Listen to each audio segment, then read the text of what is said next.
اگه بخوای تو این نظام سوتی و سوژه واسه خنده جمع کنی، هیچ وقت دستت خالی نمیمونه. حالا چرا؟ چون که تو نظام ولایت هیچی سر جاش نیست. وزیرش وزیر نیست، رئیسش رئیس نیست، مدرکش کردانیه، منصبش قلابیه. خلاصه اینجوریه که هیچ کاری درست پیش نمیره. و اما یکی از موضوعاتی که چند هفته پیش تو فضای مجازی ترکوند و کلی مایه تمسخر و خنده شد، داستان یه مهد کودک توی تهران.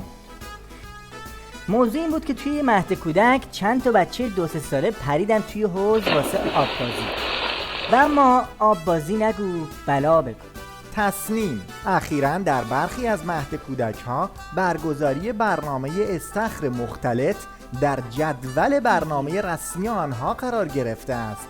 حتی عکس های برگزاری برنامه استخر مختلط در مهد کودک خود را نیز با افتخار بر روی وبسایت رسمی خود قرار دادند.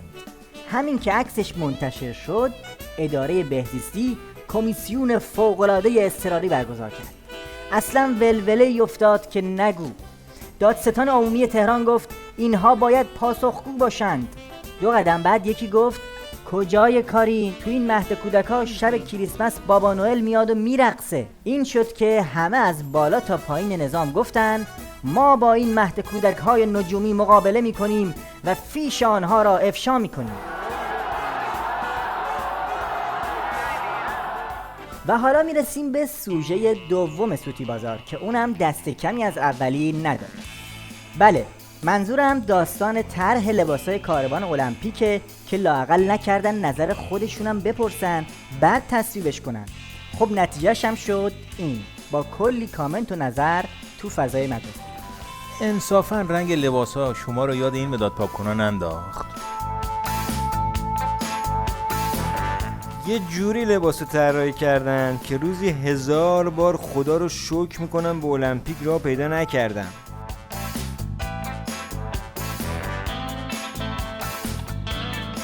سود این لباسا اینه که تو مسابقه وقتی مربی زاخاروف کشتیگیر روز میگه زاخاروف چرا نمیری با حریف ایرانی مسابقه بدی، با ترس میگه من نمیتونم مربی، این همونیه که تو رژه المپیک اون لباسا رو پوشیده بود، اون دیگه چیزی برای از دست دادن نداره، میزنه داغونم میکنه.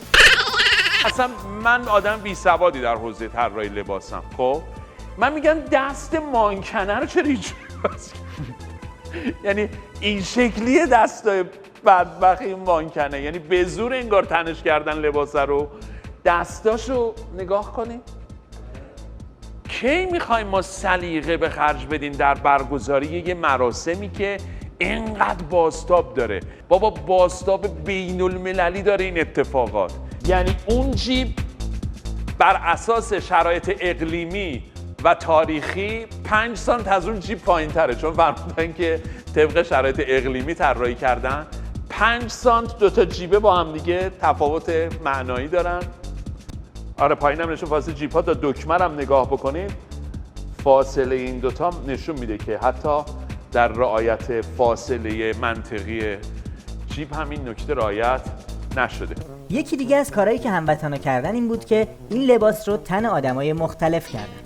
مثلا این تصویر و این هم یه عکس دیگه و عکس بعدی.